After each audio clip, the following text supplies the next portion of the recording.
1장 5절. 민족들을 보고 또 바라보아라. 잘겁이에요, 즐겁이에요? 이거 여러분들 그냥 읽었지, 지나갔지? 즐겁이죠? 이거 나중에 CCK 성소위원회 이런 거 좀 다음 판 찍을 때는 수정하라고 그렇게 좀 보내주셔. 그리고 아까 여러분들 20장 역대기상 20장 7절.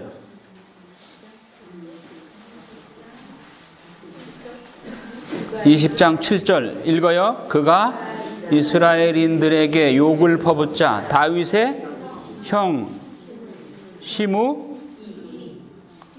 시므이예요? 자, 그러면 시므이가 맞나 시므아가 맞나? 아까 다윗의 족보에 찾아가 보면은 네, 다윗의 족보 어디 나와요?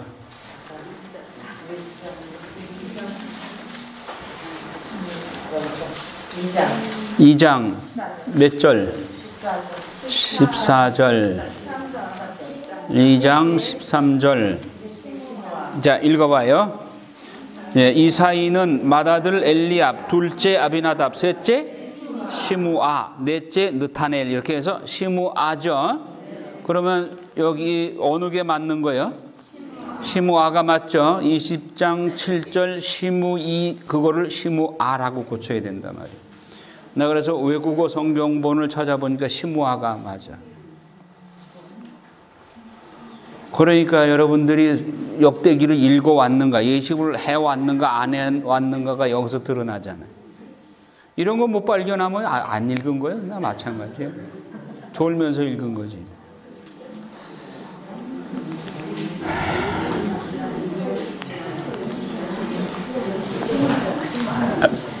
자, 진도 나갑니다. 이거 모르는 사람은 나중에 물으세요.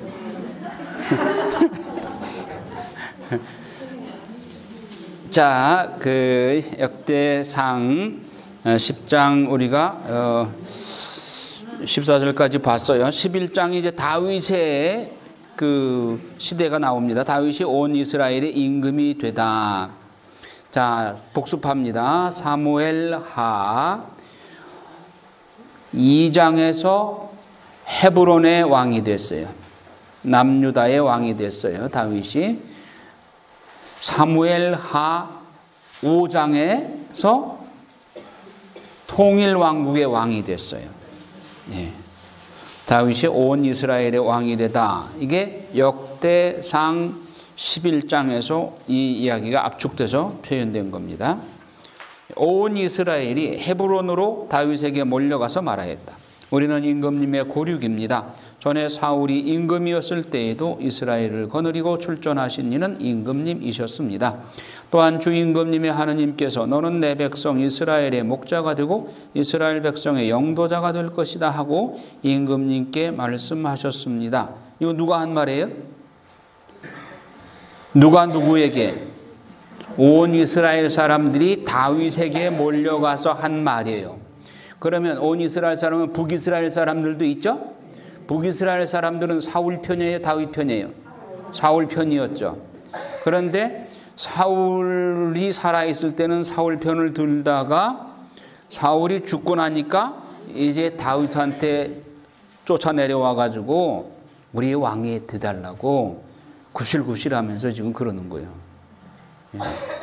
이런 고백을 할 때 이거 보면은 이스라엘 사람들이 하느님께서 다윗을 선택하셨다고 하는 것을 알면서도 그동안 사울 편을 들었던 거예요. 그러니까 이게 참 인간의 마음이 얼마나 간특한가 하는 걸 볼 수가 있죠. 그래서 이제 임금님께 말씀하셔서 그리하여 이스라엘의 원로들이 모두 헤브론으로 임금을 찾아가자. 다윗은 헤브론에서 주님 앞으로 나아가 그들과 계약을 맺었다. 그리고 그들은 사무엘을 통하여 하신 주님의 말씀대로 다윗에게 기름을 부어 이스라엘의 임금으로 세웠다. 그래서 통일 왕국의 임금이 된 것이 그러니까 사무엘 하 5장에서 있었고 요 역대상에서는 11장에서 그냥 뭐 헤브론의 왕이었다 이런 거 생략하고 그냥 통일왕국의 왕이 되었다 이렇게 표현한 겁니다. 그다음에 다윗이 예루살렘을 점령하다. 여러분들이 조금 여유가 있으면 사무엘기의 다윗에 관한 말씀을 같이 옆에 펼쳐놓고 역대기는 어떻게 표현했는가, 사무엘기는 어떻게 표현했는가, 그 표현의 뉘앙스들을 같이 비교하면서 읽으면 훨씬 여러분들이 역대기 사관과 신명기 사관의 비교가 되는 거예요. 자, 다윗이 온 이스라엘을 거느리고 예루살렘 곧 여부스로 갔다. 그곳에는 그 땅의 주민 여부스족이 있었어요. 그러니까 이스라엘 땅 중에 예루살렘 그 지역 여부스족만 지금 정복을 못했어요. 여부스는 맨 늦게 다윗에 와서 비로소 여부스족을 복속시킨 거예요. 여부스족이 예루살렘이 해발 800m에 있습니다. 언덕에 있어요. 여부스족은 우리만큼은 절대로 가나안족 중에 일곱 부족, 가나안 일곱 부족 외워볼까요? 외우는 방법 가르쳐줬잖아. 첫 글자, 그렇지? 아프가히 기히여. 치매 방지. 아프가히 기히여. 예. 그러니까 아는 뭐예요? 아모리족. 예. 프리스족. 가나안족. 예. 히. 뭐 히타이트도 먼저 해도 되고 히위족 먼저 해도 되고, 예, 히타이트든 뭐 히위족이든, 예, 기르가족, 히위족, 예, 여부수족. 이 여부수족을 아직까지 정복을 못한 거야. 여부수족이 남아 있어요. 예루살렘에. 여부수 주민들이 다윗에게 말하이다. 너는 이곳에 들어올 수 없다.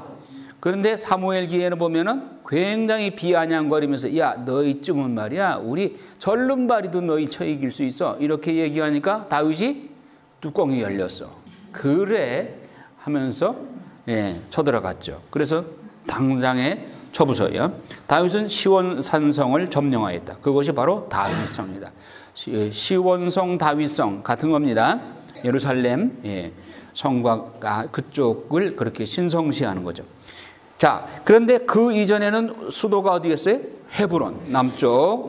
여러분 지도 보시면 남쪽 헤브론에, 왜냐하면 처음에는 남유다의 왕이었잖아요.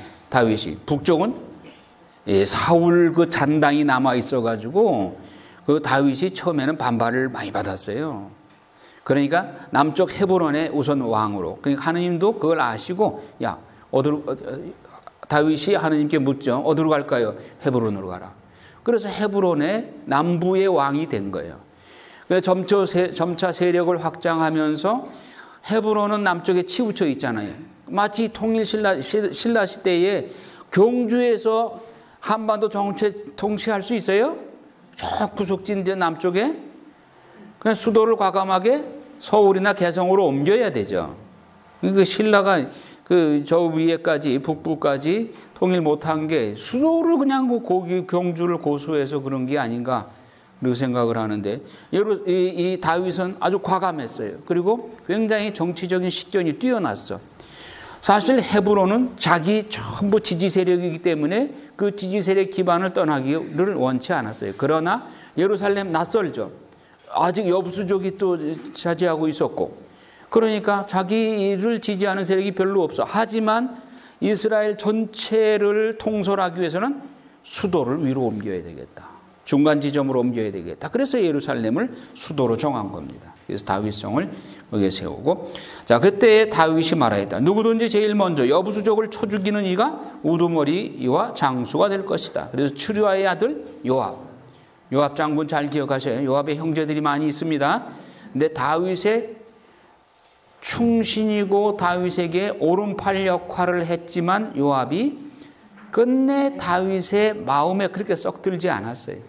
결국은 솔로몬한테 다윗이 유언으로 처치해야 할 1호 1번 타자가 요압인 거예요.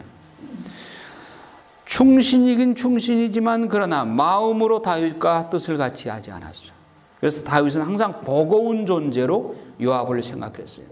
요압은 버거운 존재로 왕에게 마음으로부터 충성을 다하지 않기 때문에 나는 요압을 거느릴 수 있지만 저 어린 솔로몬은 요압한테 오히려 눌릴 거다. 그래서 요압을 처치 대상 1번으로 그렇게 유언을 했던 것이죠. 다윗은 그 산성에 살았다. 그리하여 그것을 다윗성이라고 했다. 다윗은 밀로에서부터 한 바퀴 돌아가며 성을 쌓았는데 성의 나머지 부분은 요압이 복구하였다. 다윗은 세력이 점점 커졌다. 다윗의 만군의 주님께서 그와 함께 계셨기 때문이다. 자, 다윗이 요압을 쳐내지 못한 이유는 요압이 다윗에게는 미운이 고운이 해도 오른팔 역할을 했어요. 다윗은 계속 정복해 나가는, 계속 전투를 해야만 하는 그런 상황이었기 때문에 요압 장군을 오른팔로 사용하지 않을 수가 없었던 거예요. 자, 다윗의 용사들, 소위 30인 대장들이라고 말하는데 거기 다윗의 용사들이 나옵니다. 세 용사, 야소보암, 엘아자르 쭉 나오고 그 다음에 자 여기 한번 15절에 보면 한번 읽어볼까요? 30인의 우두머리 가운데에서 세 사람이 바위를 타고 아둘람 동굴에 있는 다윗에게 내려갔는데 필리스티아 군대는 르파임 골짜기에 진을 치고 있었다. 그때 다윗은 산성에 있었고 필리스티아인들은 수비되는 베들레헴에 있었다. 다윗이 간절하게 말하였다. 누가 베들레헴 성문 곁에 있는 저수 동굴에서 물을 가져다가 나에게 마시도록 해 주었으면. 그러자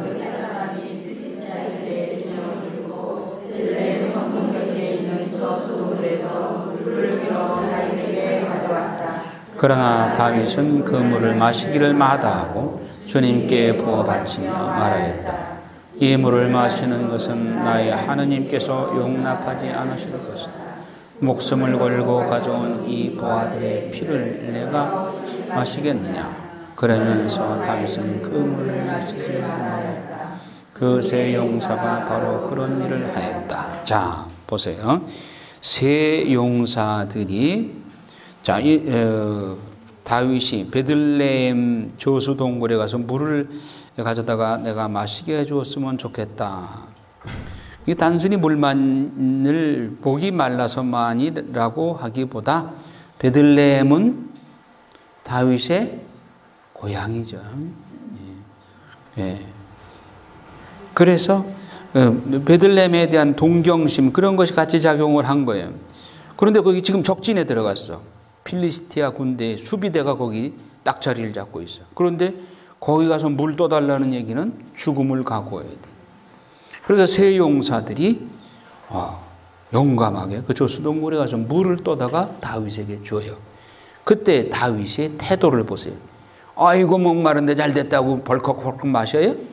아니, 이 물을 마시는 것은 나의 하느님께서 용납하지 않으실 것이다. 목숨을 걸고 가져온 이 부하들의 피와 같은 물이다. 이것을 내가 어찌 마시겠느냐. 그래서 하느님께 봉헌하고 말아요. 역시 다윗의 그 인품이 여기 드러나죠. 예. 착한 목자주의를 어제 지냈잖아요. 착한 목자는 양들을 위하여 저희 목숨을 바친다. 그런데 사꾼은 도둑은 양을 훔쳐가기나 하지 일이 때가 오면 자기 목숨 살리기 위해서 양을 놔두고 도망가 버립니다. 그러니까 목숨 걸고 또 온 물을 내가 어떻게 마시겠느냐. 하느님께 봉헌하고 안 마십니다. 또 이 세 용사들의 충성심을 여기서 충분히 다윗이 봤죠. 그러니까 이 세 용사들에게 신뢰를 갖게 되고 또 세 용사들은 목숨 걸고 다윗에게 충성을 다하는 거죠. 여러분 미국에서 굉장히 인기 있는 최근의 대통령 중에 가장 인기 있던 대통령이 레이건 대통령이에요. 레이건 대통령 밑에 거기서는 뭐라고 그러나? 국무장관이지. 국무장관이 무슨 프로젝트 하나를 냈어, 대통령한테. 그래서 대통령이 생각해보니 이거 조금 무리해. 이거 하면은 실패할 것 같아. 그러나 국무장관이 하도 강력하게 주장하니까 그럼 한번 해봐라. 했어요. 근데 실패로 끝났어. 그게 막 전국이 난리가 났어. 막, 대통령한테 이렇게, 그리고, 아무개 국무장관이 이런 걸 했으니 국무장관 경질시켜라. 그런데 레이건 대통령이 그런 비난하는 사람들한테 또 국회의원들한테 이거 내가 한 거야. 내가 시켜서 한 거야. 하고 자기가 총대를 맸어. 그러니까 국무장관이 그 앞에 무릎 딱 꿇고서 레이건 대통령 앞에서 내가 목숨을 바쳐서 당신께 충성하겠습니다. 충성맹세를 새롭게 한 거예요. 그러니까 책임자는 부하의 실수를 자기가 끌어안아야지. 이거 내가 안 했어. 저 사람이 한 거야. 이렇게 하면 그 신뢰가 가겠어요? 충성할 마음이 있겠어요? 그렇죠? 여러분도 마찬가지야. 이거는 큰 책임이나 적은 책임이나 마찬가지야. 미루어도 생각해 보죠. 그래서 밑에 사람의 실수를 내가 끌어안고 그거 내가 한 거야. 잘한 일은 밑에 사람을 칭찬해주고. 그게 리더예요, 리더. 심각하지가 않으시네.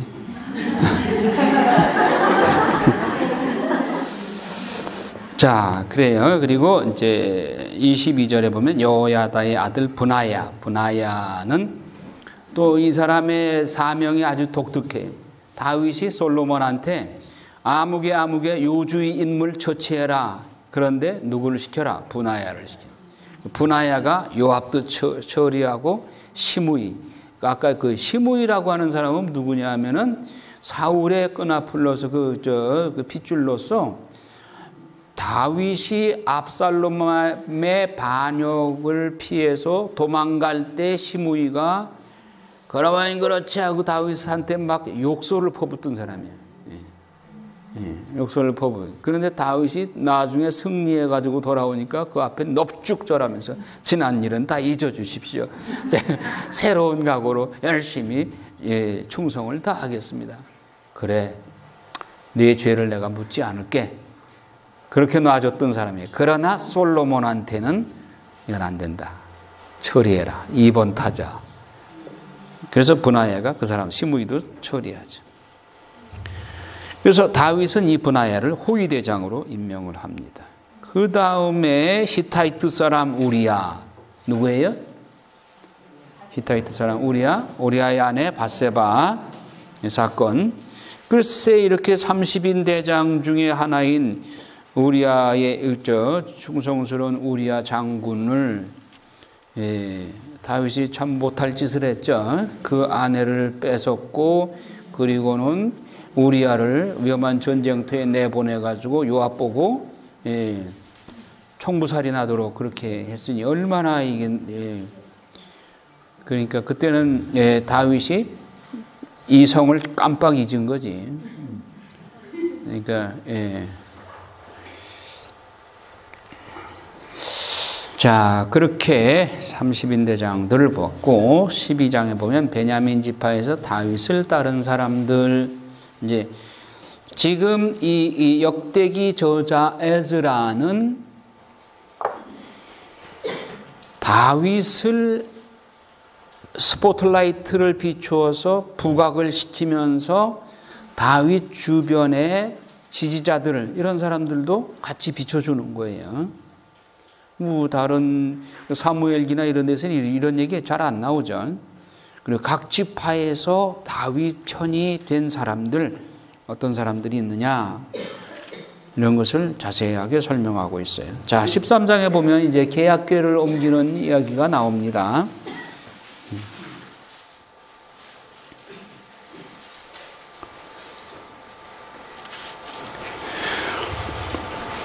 계약궤를 옮기는데 5절에 보면 다윗은 하느님의 궤를 키르앗 여아림에서 옮겨오려고 지금 다윗 계약궤가 어디에 있는 거예요? 키르앗 여아림 누구 집에? 아비나답의 집에 사무엘기에 나오죠. 예, 아비나답의 집. 그러니까 엘리 사제의 아들들이 필리스티아와의 전쟁에서 계약궤를 가지고 나갔다가 패전하고 그 두 아들 다 죽고 계약궤 빼앗기고 필리스티아에. 그랬다가 필리스티아에서 그게 무슨 축복 보물단지 복주머니인 줄 알고 자기들의 우상 아스타롯상 신전에 갖다 놨더니 자고 일어나니까 우상들이 다 고꾸라져가지고 다 목이 부러지고 팔이 부러지고 그런 거예요. 그러더니만 막 재앙이 일어나기 시작해. 그 계약궤가 놓여진 그 마을 전체가 막 그냥 종기가 나고 막 난리가 났어. 그래서 막 이 도시에서 저 도시로 보내고 저 도시에서 저 도시로 보내고 그러다 보니까 아이고 이거 돌려보내야 되겠다. 그래서 마차 수레에 실어가지고 계약궤를 다시 돌려왔죠. 돌려왔는데 자 그렇게 그냥 그 필리스티아에서 재앙을 일으켰다고 그러니까 사람들이 겁나는 거야. 그런데 이 키르앗 여아림의 아비나답의 집에 임시로 모셔놓은 거예요. 자, 그렇게 모셔놓기를 무려 20년 동안 방치한 거예요. 사무엘기에 보면. 자, 그래서 옮겨오려고 이집트 시오르에서 하맛 어귀에 이르기까지 온 이스라엘을 불러 모았다. 다윗과 온 이스라엘이 거룩들 위에 좌정하신 주 하느님의 궤를 모셔오려고 바알라 곧 유다의 키리앗 여아림으로 올라갔다. 그 궤는 주님의 이름으로 불렸다. 그들은 하느님의 궤를 새 수레에 싣고 아비나답의 집에서 내갔다. 우짜와 아흐요가 그 수레를 몰았다. 다윗과 온 이스라엘은 비파와 수금과 손북과 자바라와 나팔 소리에 맞추어 노래하며 하느님 앞에서 온 힘을 다하여 춤을 추었다. 9절 읽어봐요. 그들이 기돈의 타작마당에 이르렀을 때 소들이 비틀거리는 바람에 우짜가 손을 뻗어 궤를 붙들었다. 그러자 우짜를 향하여 주님의 분노가 타오르었다. 우짜가 그의 손을 뻗었으므로 그분께서 그를 치시니 그는 거기 하느님 앞에서 죽었다. 다윗은 주님께서 우짜를 그렇게 내리치신 것이 화가 났다. 그래서 그는 그곳을 페레츠 우짜라고 하였는데 그것이 오늘날까지 그렇게 불린다. 그날 다윗은 하느님을 두려워하며 말하였다. 이래서야 어떻게 하느님의 궤를 내가 있는 곳으로 옮겨갈 수 있겠느냐. 그래서 다윗은 그 궤를 자기가 있는 정성으로 옮겨가고 갓 사람 오베데돔의 집으로 옮겼다. 하느님의 궤가 석달을 머무는 동안 주님께서 오베데돔의 집사람과 그에게 하나님 모든 것에 불을 내리셨다. 예, 자 이렇게 옮겨오는데 키리앗 여아림 아비나답의 집에서 옮겨오는데 소수레에다가 실은 거예요. 계약궤를. 그리고 우짜라는 사람이 우짜려고 그래. 그 계약궤가 흔들흔들 떨어질 것 같으면 손을 댄 거예요. 겁 없이. 자기가 사제도 아니면서. 그러니까 우짜가 그냥 즉사했잖아요. 그걸 본 다윗이 겁이 난 거예요. 아니 이래가지고 어떻게 계약궤를 모시겠는가. 두려우니까 다윗 성으로 옮겨가지도 않아. 그래서 오베데돔이라는 사람의 집에다가 놓은 거예요. 그럼 그 갓사람 오베데돔의 집에 옮기는 다윗의 마음은 그게 좋은 마음이에요? 아니 자기 집에 옮기면은 자기가 죽을까봐 오베데돔 집에다가 내려놓으라고 했다면, 그러면 오베데돔은 어떤 마음으로 그걸 받아들였을까? 순교할 마음으로, 죽으면 죽으리라 순교할 마음으로 받아들인 거예요. 그러니까 하나님께서 오베데돔의 집에 축복을 내리신 거예요. 축복을 내리는 걸 보니까 다윗이 보니까 축복 내리시네. 그럼 모셔와야지. 그럼 모셔와야지. 예. 그러니까 다윗의 좋은 면과 이런 그림자진 면, 그늘진 면 다 봐야죠. 자, 그래서 왜 이렇게 우자가 그 자리에서 즉사했을까요? 계약교 옮기는 방법이 잘못됐죠? 네, 어떻게 잘못됐어요? 사제들이 어깨에 메고 와요. 그거 어디 나와요? 레위기? 레위기 어디에 나와요? 한번 찾아봐요. 레위기 어디 나오는가? 여호수아기 3장. 여호수아기 3장 찾아보세요. 그래서 벗기는 무조건 레위기야.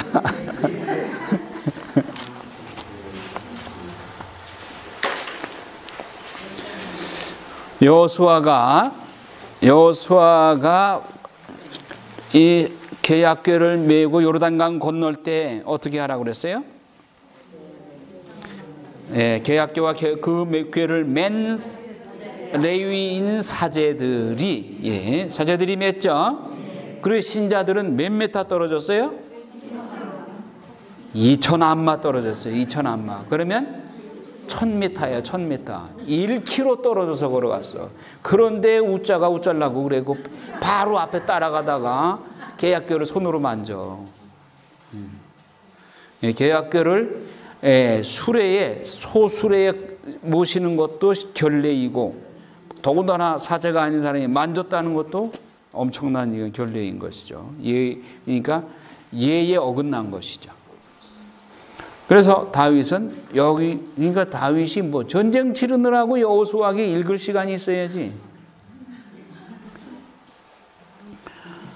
그래서 이런 경험을 한 후에 솔로몬한테, 야, 네가 성전을 짓거든 성전에 계약궤를 모실 때는 이런 거를 조심해라. 반드시 사제가 매야 된다. 이걸 가르쳐서 솔로몬이 헌당식 할 때는 아주 삐까번쩍하게 해요.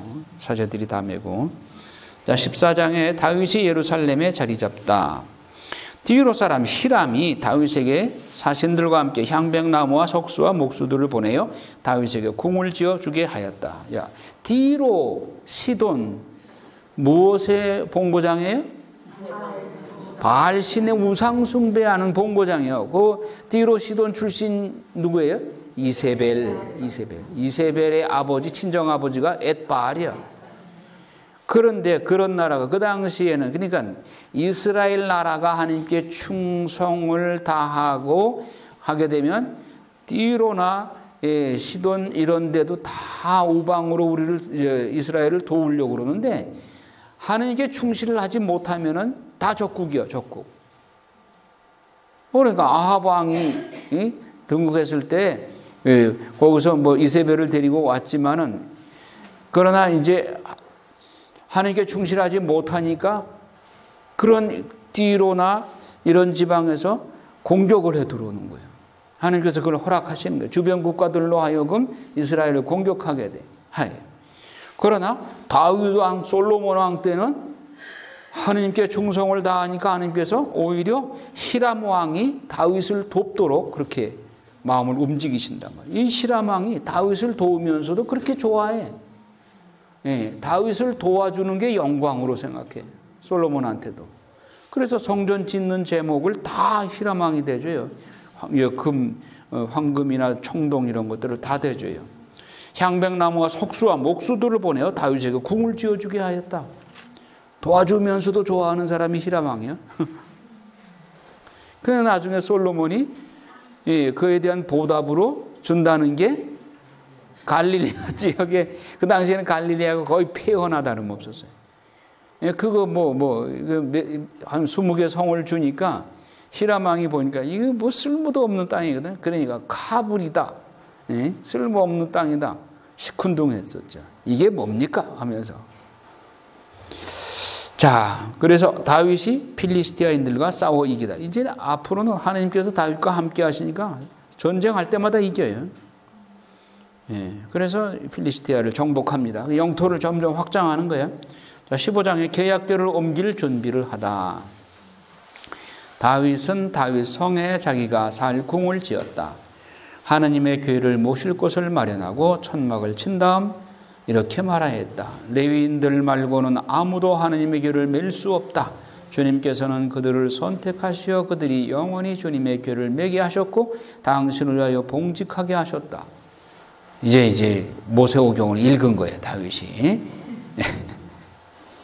다윗은 자기가 마련한 곳에 주님의 궤를 모셔오려고 온 이스라엘을 예루살렘에 불러 모았다.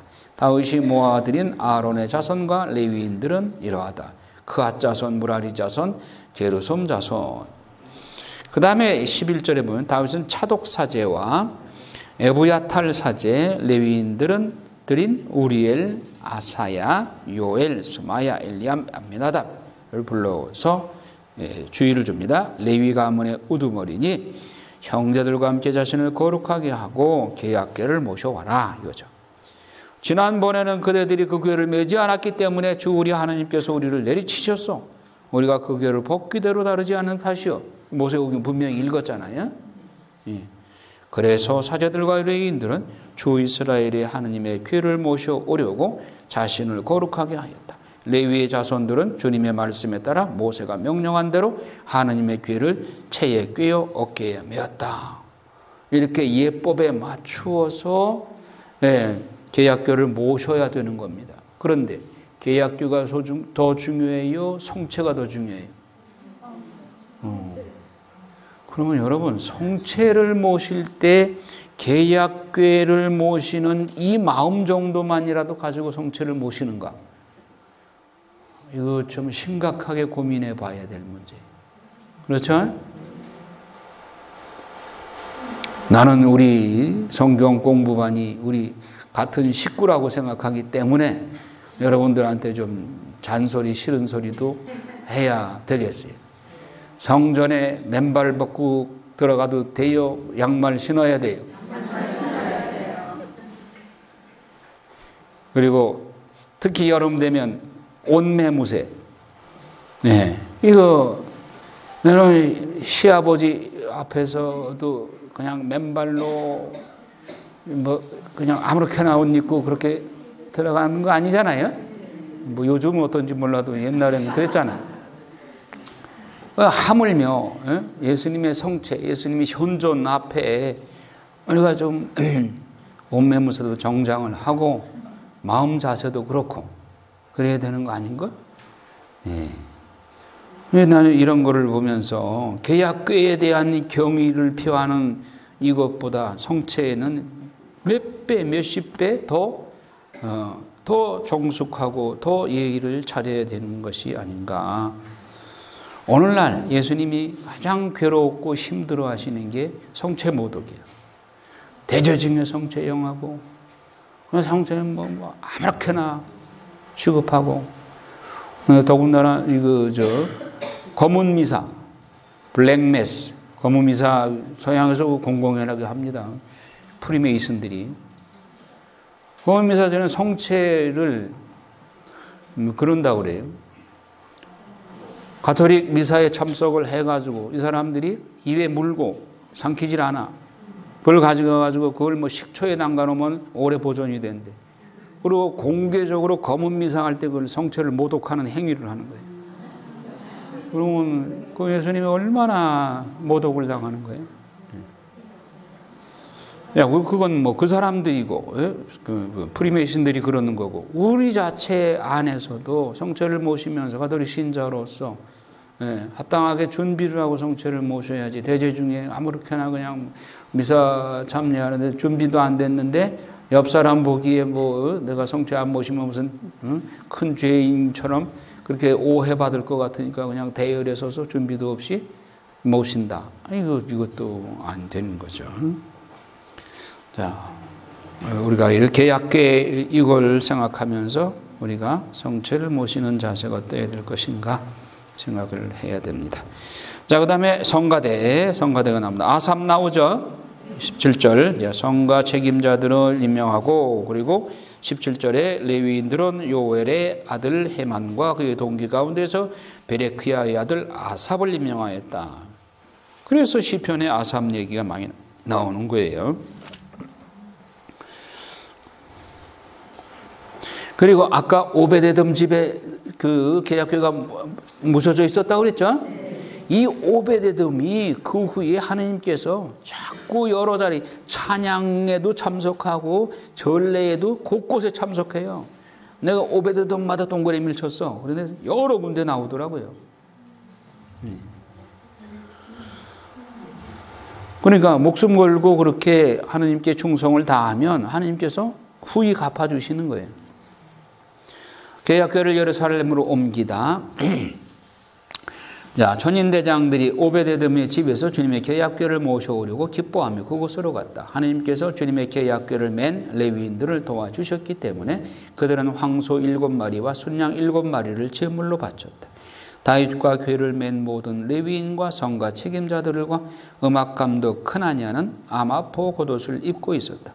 다윗은 또 그 위에 아마포 에봇을 걸쳤다. 온 이스라엘은 함성을 올리고 뿔나팔과 나팔을 불며 자바라를 치고 수금과 비파를 타면서 주님의 계약궤를 모시고 올라갔다.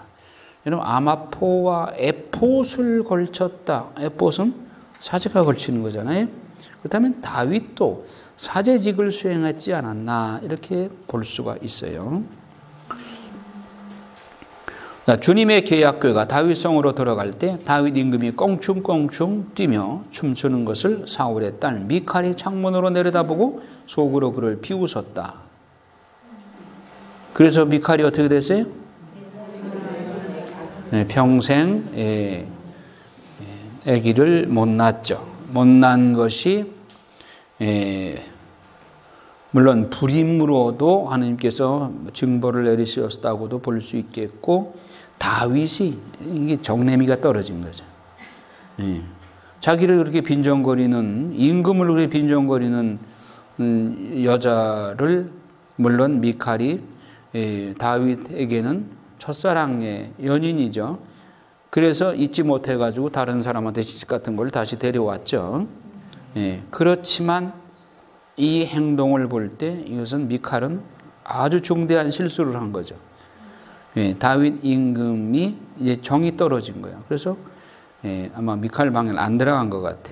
그럴 수도 있었겠다 생각이 들어요. 자, 16장에서는 이제 하느님 앞에 번제물과 친교 제물을 바쳤다. 그리고 이제 찬양의 우두머리는 아삽이었다. 그리고 감사 찬양이 나옵니다. 다윗의 감사 찬양. 그러니까 성체 조배하실 때 뭐 한 10분 정도 기도하면 기도할 내용이 미천이 떨어져가지고 할 말이 없어. 그러면 이런 거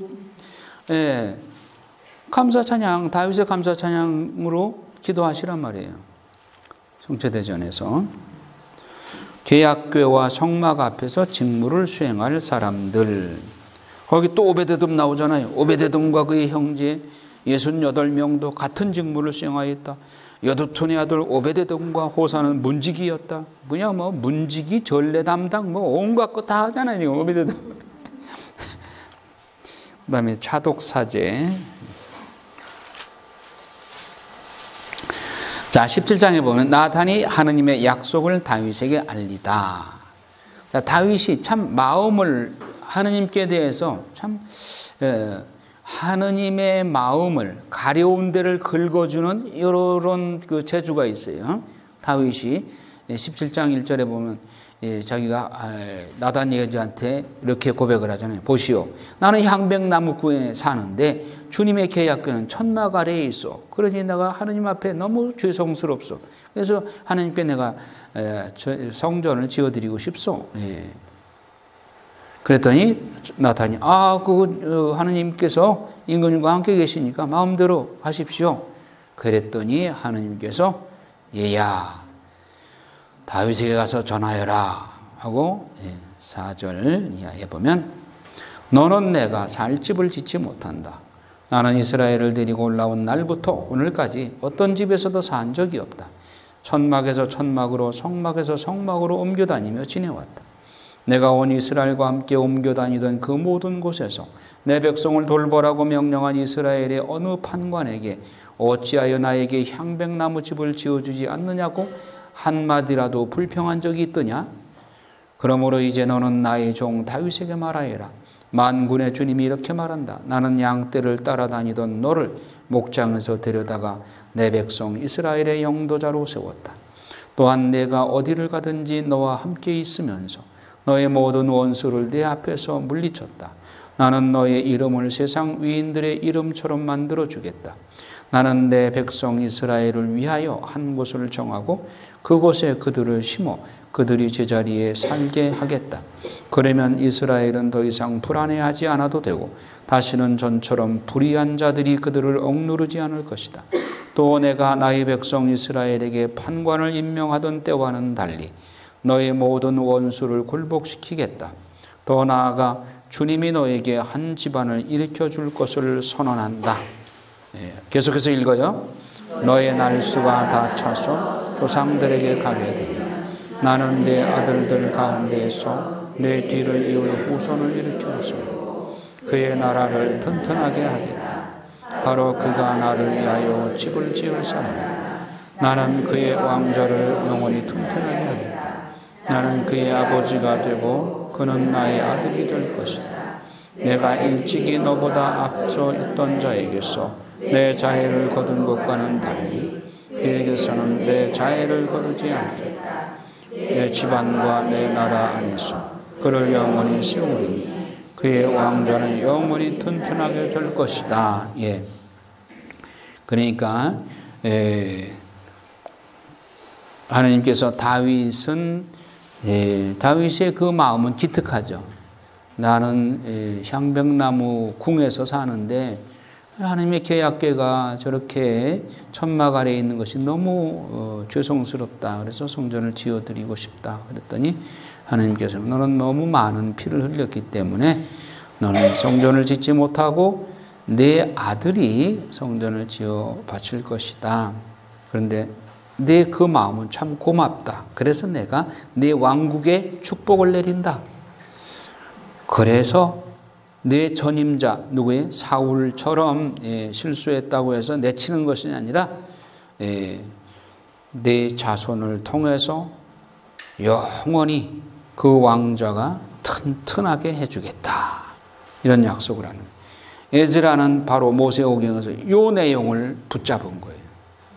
우리 민족이 지금 바빌론의 유배살이를 하고 있고 비참하게 나라 잃은 백성으로 비참한 생활을 하지만 하나님께서 약속한 그 약속이 있다. 하나님 별대로 빈말하시는 분이 아니다. 그 약속은 영원하다. 그러니 우리 왕권은 다윗의 왕권은 영원히 멸망하지 않는다 하는 이 약속을 붙잡은 거예요. 그래서 이걸 부각시켜서 어떻게든지 다윗 왕권을 다시 회복하는 것, 이것이 우리 정체성을 되찾는 길이다. 그렇게 생각을 한 거죠. 그래서 다윗을 부각을 시키는 거예요. 다윗의 감사기도, 참 이 다윗의 감사기도도 하느님의 마음을 위로해드리는 좋은 기도입니다. 다윗 임금이 주님 앞에 나가서 아뢰었다. 같이 읽어볼까요? 주 하나님, 제가 누구이기에 또 제 집안이 무엇이기에 당신께서 저를 여기까지 데려오셨습니다. 하느님, 당신 눈에는 이것도 부족하게 보이셨는지 당신 종의 집안에 일어날 먼 장래일까지도 일러주셨습니다. 주 하느님 또한 당신께서는 저를 존귀한 사람으로 도와주셨습니다. 예. 그러니까 다윗이 임금이 되기 전에는 뭐 그렇게 그냥 평범한 한 소년에 불과했어요. 소년 다윗이 골리앗 장군을 쳐 이겼다. 8맷돌 던지는 실력이 뛰어나서 그랬나요? 네, 하느님이 함께 하시니까 그런 참 기회를 주신 것이고, 그러니까 골리앗 장군의 여기 투구에 이렇게 이마에 구멍 뻥 뚫어놓은 거 있어. 그런데 하필이면 다윗이 던진 8맷돌이 요 구멍으로 들어가서 팍 뺏길. 그 재주가 그렇게 다윗의 재주가 뛰어나서 그런 걸까요? 하느님께서 하시고자 하시니까 그게 가능한 거예요. 물론 아무것도 8맷돌 한 번도 안 던져본 사람을 시켜서 하나님이 그렇게 하시지는 않으시지. 다윗이 팔맷돌도 잘 던졌어요. 재주도 있어. 한데 그 사람을 하나님께서 들어 쓰시는 거죠. 자, 그래서 다윗이 그 위대한 점은 자기 자신의 비천함을 알아요. 그걸 시인을 해. 인정을 하고 하느님께 모든 영광을 돌려드리는 거예요. 그래서 주님 당신 같은 신분은 없습니다. 저희 귀로 들어온 그대로 당신 말고는 다른 하느님, 다른 신은 없습니다. 이 세상 어느 민족이 당신 백성 이스라엘과 같겠습니까? 하느님께서는 그들을 찾아가 건져내시어 당신 백성으로 삼으셨습니다. 또 에집트에서 건져내신 당신 백성 앞에서 다른 민족들을 내쫓으시어 그 위대하고 두려운 업적으로 당신의 명성을 떨치셨습니다. 또한 당신 백성 이스라엘을 영원히 당신의 백성으로 만드셨습니다. 주님 당신 친히 그들의 하느님이 되셨습니다. 그러니 이제 주님 당신 종과 그 집안을 두고 하신 말씀을 영원히 굳건하게 하시고 친히 말씀하신 대로 이루어 주십시오. 그러면 당신의 이름이 영원히 굳건하고 위대하게 되어 사람들이 이스라엘의 하느님 만군의 주님께서 이스라엘을 위한 하느님이시다 하고 말할 것입니다. 또한 당신 종 다윗의 집안도 당신 앞에서 튼튼해질 것입니다. 그러니까 모든 영광을 하느님께 돌려드리고 내가 하느님께 충성을 다하는 종이니 이 종을 축복해 주셔야 하느님의 영광도 더 드러날 것이지 않습니까? 굉장히 하느님께 설득력 있는 말씀이죠. 예, 그러니까 하느님 그 간청을 안 들어주실 수가 없는 거예요. 하느님의 영광은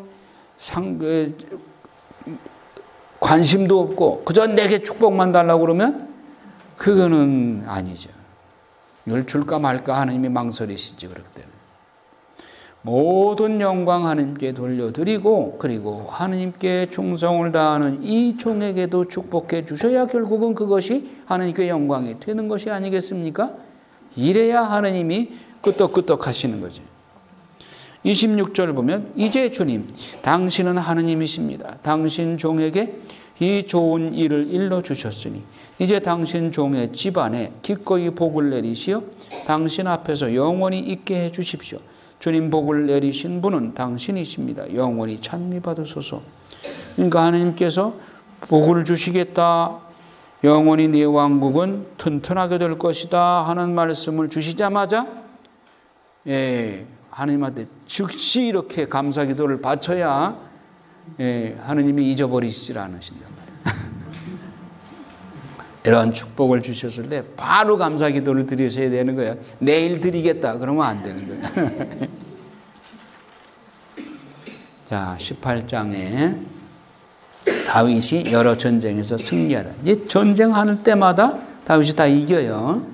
그건 하나님이 함께 하시기 때문에 그런 거예요. 자, 다윗의 관리들. 그래서 관리들을 임명하는데 요즘 말로 말하면 이제 국무장관들을 임명하는 것이죠. 주리아의 아들 요압은 군대 지휘관, 아힐루스의 아들 여호사밧은 기록관, 아히투베의 아들 차독과 에브야탈의 아들 아비멜렉은 사제였고, 에브야탈의 아들 아비멜렉, 이걸 기억나세요? 어떤 사람이에요? 나중에 아도니아가 모반을 일으켜서 왕이 되겠다고 했을 때 그 편을 들었죠. 그래서 고향으로 추방당하죠. 고향이 어디셔?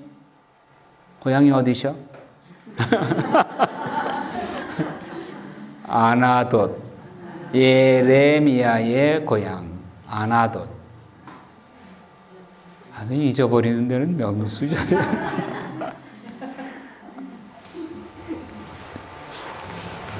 그 열왕기 찾아드릴까 그러면? 열왕기 1장.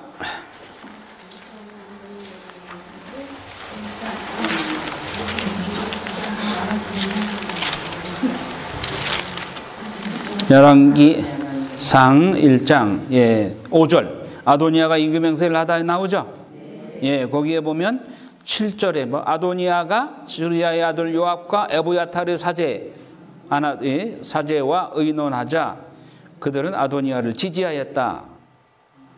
예. 그래서 이 반란 세력에 지지했기 때문에 솔로몬이 다른 사람들은 뭐 죽이죠. 요압도 죽이고 다 죽이지만 에브야탄을 사제이기 때문에 고향으로 그냥 추방시켜버려요. 그래서 아나돗에 가서 고향 땅에서 은둔 생활을 하다가 먼 훗날 예레미야가 막 그 집안 후손이 되겠죠. 예, 그 중에서 예레미야를 하나님께서 발탁하신 거죠.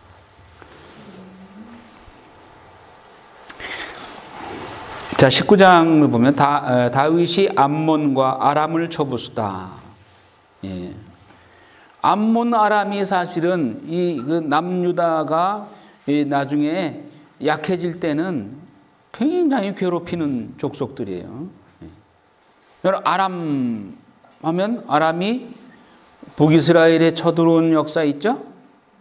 아람의 장군, 무슨 장군?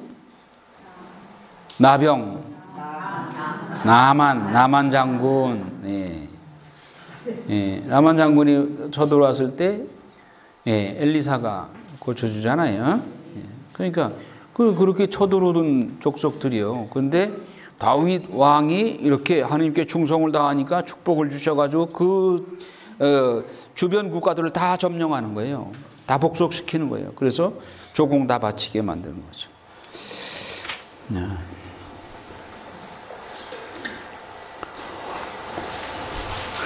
자, 20장에 보면 다윗이 랍바를 점령하다.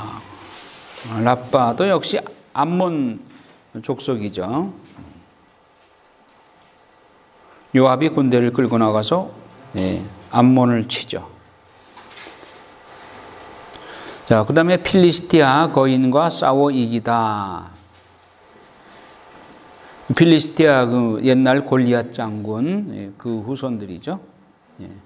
자, 그래서 6절에 보면 갓에서도 싸움이 일어났다. 거기에는 거인이 하나 있었는데 손가락, 발가락이 6개, 육손이 6개씩 24였다. 그도 르파임의 후손이었다. 그가 이스라엘인들에게 욕을 퍼붓자 다윗의 형 시므아의 아들 요나탄이 그를 쳐 죽였다. 갓에 살던 이 르파임의 후손들은 다윗과 그 부하들의 손에 쓰러졌다. 자, 여기 거인족, 자이언트, 이 기원이 어디서 유래돼요? 창세기 6장. 보세요. 창세기 6장. 자, 창세기 6장 1절에 봅시다. 땅 위에 사람들이 늘어나기 시작하면서 그들에게서 딸들이 태어났다. 하느님의 아들들은 사람의 딸들이 아름다운 것을 보고 여자들을 골라 모두 아내로 삼았다. 자, 하느님의 아들들, 뭘로 의미할까요? 뭐예요? 하느님의 아들들. 천사입니다. 천사. 하나님의 아들들, 천사들이 사람의 딸들과 결혼을 했다. 이건 뭐예요? 타락한 거예요. 타락. 그래서 거기서 난 자손들 이름을 무슨 족이라고? 나필족 혹은 네필족. 예, 네피르라고 하는 동사가 떨어지다라는 동사.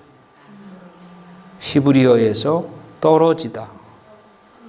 예, 그러니까 타락하다, 떨어지다. 그러니까 네필족이 자이언트 거인족인데 그 좋은 의미의 거인족이 아니라 타락한 존재, 타락한 족속. 나필족이 그런 뜻이에요. 그리고 사람의 아들은 천사를 말한다.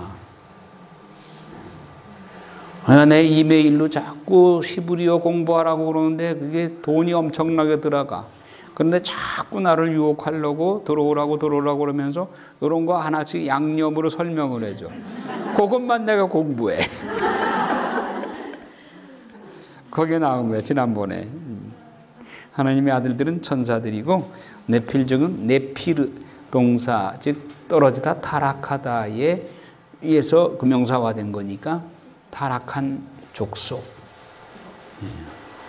그게 나중에 이게 마귀죠. 사탄의 하수인격인 거죠.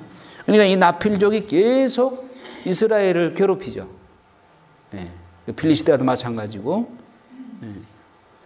그리고 이 네필족이 결국 나중에 바벨탑 쌓잖아요. 11장에서. 예. 그렇게 연결이 되는 거예요. 그러니까 성서적인 두 맥, 인간 나라와 하느님의 나라, 이 맥이 세 말까지 계속 팽팽하게 진행이 되는 거예요. 서로 라이벌 관계로 유지하면서. 그러니까 나필족의 후손, 바벨탑의 후손들, 이쪽은 하느님의 나라, 아브라함으로 시작된, 그러니까 11장에 바벨탑 쌓으니까 하느님께서 좋다 그러면 내 나라도 세우겠다. 아브라함을 주민등록번호 1번으로 선택해서 하느님 나라가 시작이 되고, 저 우쪽에서는 네필족이 인간 나라 형성하는, 거기는 높아지려고 해가지고 바벨탑 쌓잖아요. 하늘까지 높이 쌓자 그러잖아요. 예. 우리는 낮아지고 아까 얘기했듯이 작은 자 되려고 노력하잖아요. 예. 이것이 세 말까지 팽팽하게 계속 전개되는 거예요. 그래서 묵시록에서 판결이 나죠. 누가 이겨요? 네, 묵시록 12장에 여인과 용, 거기서 미카엘 대천사가 공중에서 용과 대결해서 용이 패배하죠. 그래서 땅으로 떨어져. 이제 마지막 영혼들, 정신 놓고 있는 영혼들 낚아채려고 용의 잔재들이, 쫄병들이 땅에 내려왔단 말이에요, 지금. 그러니까 넋 놓고 있으면 잡혀가는 거예요. 그러니까 말씀 공부 안 하고 넋 놓고 있으면 그냥 끌려가는 거예요.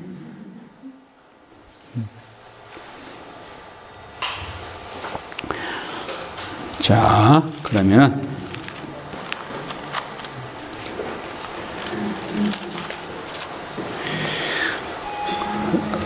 21장에 보면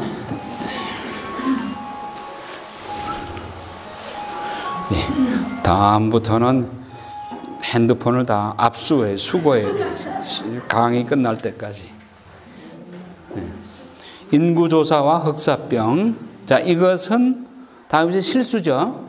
예, 그래서 다윗의 장점만 소개하고 실수는, 에즈라는 역대기에서 영양가 없는 실수된 부분은 기록을 안 하려고 그러죠. 왜? 다윗을 부각시켜야 되니까. 그래서 밧세바 사건도 일부러 빼버렸죠.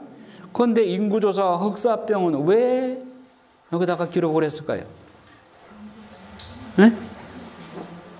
이런 거를 한번 따져봐야 여러분들이 졸립지가 않아요. 아니, 에즈라가 다윗의 장점만 기록한다는데 왜 이 단점은 기록을 했을까? 이후에 뭐가 나와요? 인구조사와 흑사병 다음에 뭐가 나와요? 오르난의 타작마당에서 제사 바치잖아요. 그 오르난의 타작마당이 뭐가 돼요? 무슨 터가 돼요? 예루살렘 성전터가 되는. 이거 빼먹을 수 없죠. 지금 역대기에서 에즈라는 성전, 이게 최고의 가치요. 왜? 성전이 무너졌잖아요. 성전이 무너진과 동시에 이스라엘이 멸망한 거예요. 아니, 좀 더 영성적으로 표현한다면 성전이 무너졌기 때문에 남유다가 멸망한 거다. 이렇게. 에즈라의 입장에서는. 그러니까 성전을 재건해야 된다. 그래야 우리가 정체성을 확립하고 다시 사는 길이다. 그런데 성전터가 다윗의 실수를 통해서 그 터가 마련됐어. 그러니까 실수 사건 이거를 빼놓을 수가 없잖아요. 이런 게 10번 이상 읽어야 눈에 들어와요. 자, 20장.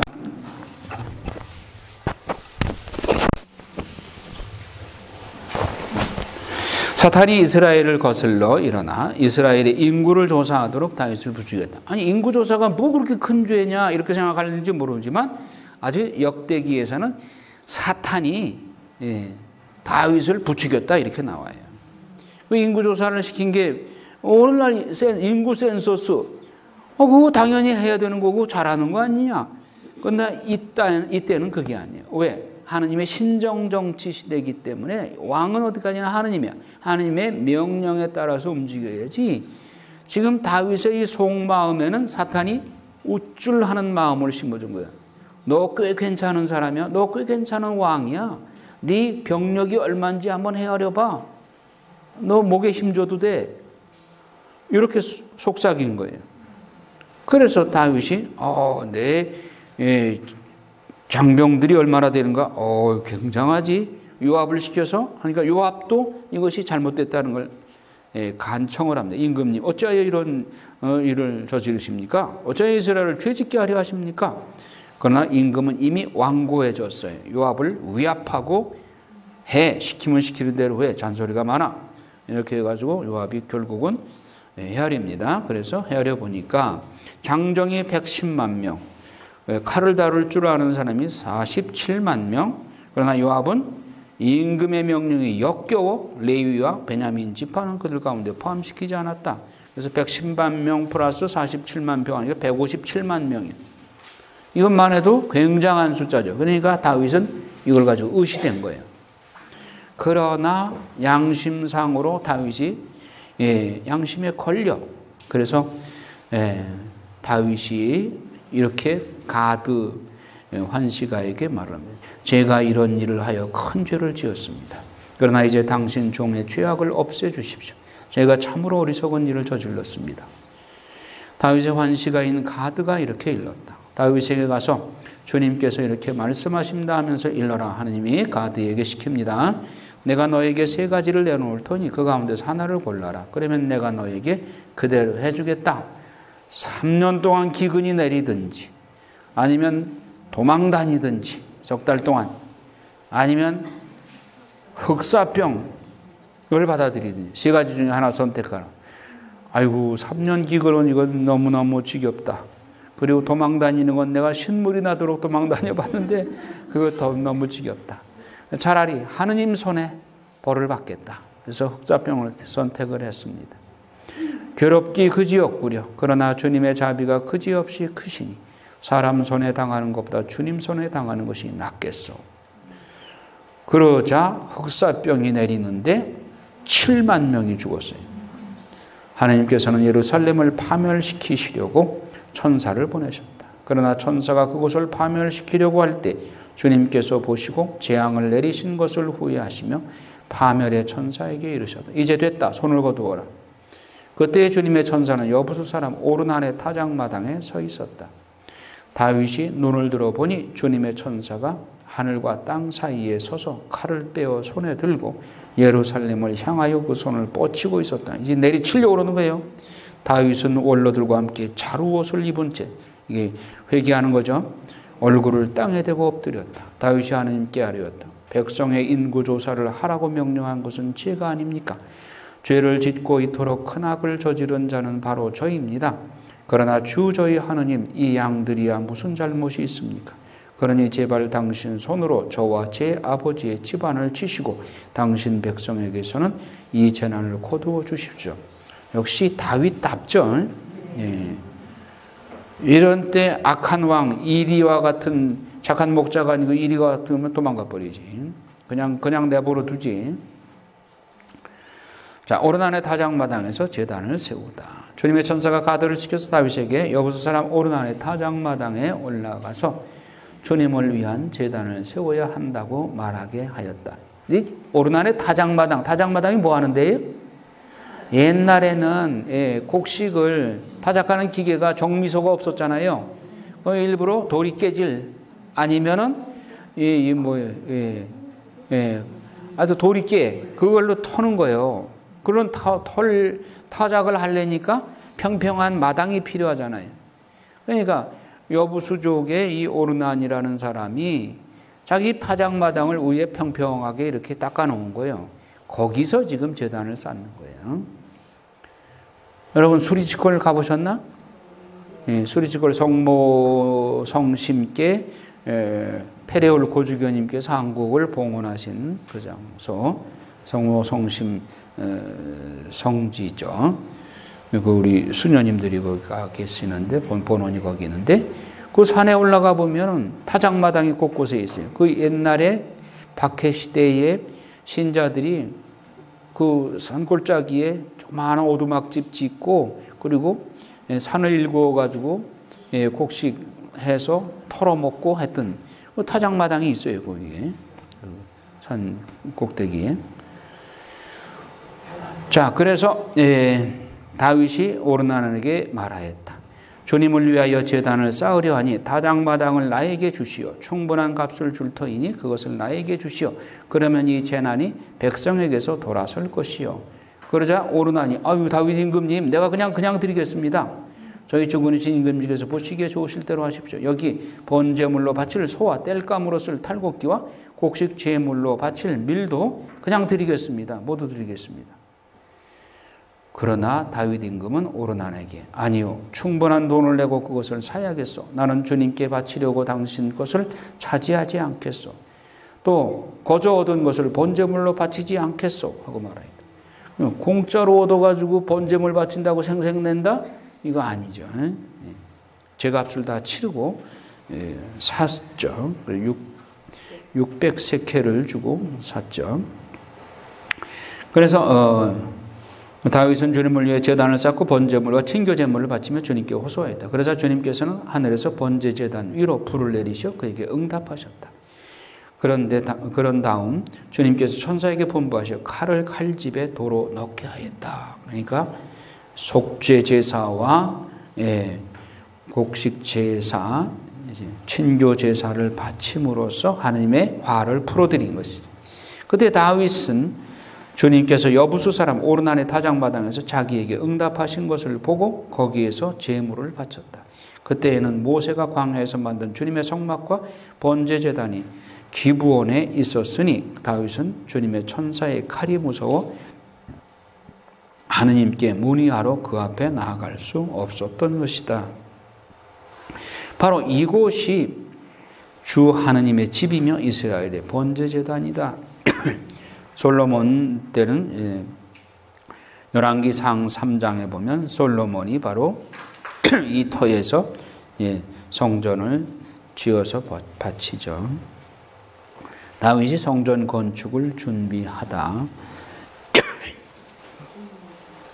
다윗은 이스라엘 땅에 있는 이방인들을 불러 모으라고 분부한 다음 그들을 채석공으로 임명하여 하느님의 집을 지을 네모난 돌을 떠내게 하였다. 이렇게 해서 청동은 무게를 달 수 없을 만큼 많이 준비하고 그리고 향백나무도 시돈인들과 띠로인들이 다윗에게 바쳤어요.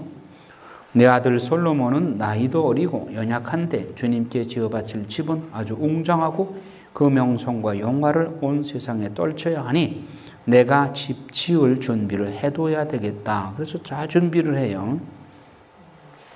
그리고 솔로몬에게 당부합니다. 7절 읽어요. 내 아들아 나는 늘 주 내 하느님의 이름을 위한 집을 짓고 싶은 마음이었다. 그러나 주님의 말씀이 나에게 내렸다. 너는 사람의 피를 많이 흘리고 큰 전쟁들을 벌였어. 내 이름을 위한 집을 짓지 못한다. 너는 이제 너에게 그는 평안한 사람이 될 것이다. 내가 사방에 있는 그의 모든 적으로부터 그를 평안하게 해주겠다. 그래서 그 이름이 솔로몬이 될 것이다. 나는 그가 이스라엘에 있는 동안 이스라엘의 평화와 안전을 베풀겠다. 그가 바로 내 이름을 위하여 집을 지을 사람이다. 그는 나의 아들이 되고 나는 그의 아버지가 될 것이다. 그리고 나는 이스라엘의 그의 왕자를 영원히 든든하게 하겠다. 네, 솔로몬한테 이제 성전을 지을 임무를 넘기라, 맡기라 그렇게 말씀을 하시죠. 그런데 평온하게 해줄 것이다. 그래서 그 이름이 솔로몬이 될 것이다. 살롬, 평화, 살롬. 그런데 다윗이 아들 이름을 솔로몬이라고 짓게 된 그 심리적인 그 속마음, 솔로몬은 누구의 아들이에요? 밧세바의 아들이죠. 그러면 밧세바가 낳은 첫 번째 아들은 죽었죠. 하나님께서 거두어 가셨죠. 그러면 하느님이 그 밧세바를 통한 아들이 하느님 마음에 그렇게 바람직하다고 생각하셨을까? 하나님은 성경에는 아무 말씀 없지만, 그리고 다윗은 하느님의 보속을 이미 나단 예언자를 통해서 받았어요. 아주 그냥 정말 뒤통수를 얻어맞는 그런, 내 집안에 앞으로 칼부림이 그치지 않을 것이다. 얼마나 엄청난 보석이에요. 그러니 그 솔로몬이 그 다음 순간부터 후반기는 보석의 연속이에요. 그 엄청난 죄 때문에 그 보석하는 것으로 거의 끝나요. 후반기는. 그러면 다윗의 마음속에 심리적으로 칼부림이 그치지 않을 것이다. 이게 엄청난 중압감으로 마음에 있는 거예요.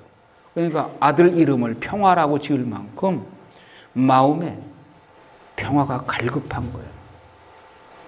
그래서 아들 이름을 평화라고 지었어요. 그런데 하느님, 여러분 하느님의 심정을 한번 또 생각해 보세요. 그렇게 해서 바람직하지 못한 여자를 통해서 아들을 낳았는데 그 아들을 통해서 성전을 짓게 하는 하느님의 마음을 한번 헤아려 보란 말이에요.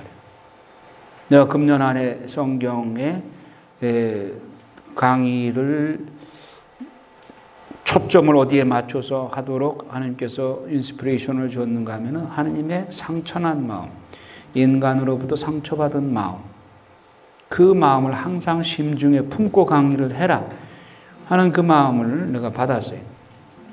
그러면 솔로몬을 통해서 성전을 짓게 하시는 하느님의 그 마음을 한번 헤아려 보란 말이에요. 하느님 무척 상처받으셨지.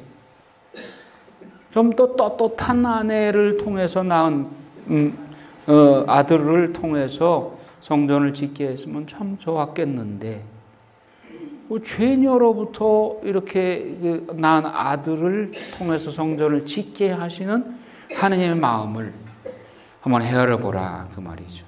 결국은 솔로몬은 전반기는 다윗의 후광, 아버지의 후광으로 그럭저럭 잘 지내지만 후반기에 가서는 또 타락하잖아요. 어느 왕보다도 타락해. 그러니까 주변 공주들, 주변 열방들의 그 공주들을 불러들여 각기 자기 나름대로의 이상야릇한 뭐 아스타롯 신전 무슨 신들을 다 가지고 들어온 거예요, 예루살렘에. 그리고 정략 결혼을 해가지고 결국 후반기에 솔로몬은 그냥 그 우상 숭배에 완전히 술 취한 듯이 끌려다니다가 결국 끝나잖아요. 그럼 하느님이 당신 성전을 지은 임금이 끝까지 좀 성군으로 남아있기를 하느님은 원하셨을 거 아니에요. 이런 사람을 시켜서 성전을 짓고 기대했던 그 아들이 또 그렇게 타락할 때 하느님의 인격적인 분이잖아요. 인격적인 하느님이 얼마나 상처받으셨겠나. 이런 걸 한번 생각해 볼 필요가 있단 말이죠. 자, 그래서 오늘은 22장까지만 하고 23장은 다음 시간에 하도록 하겠습니다. 그런데 여러분 벌써 예루살렘 성지, 이스라엘 성지 지원자가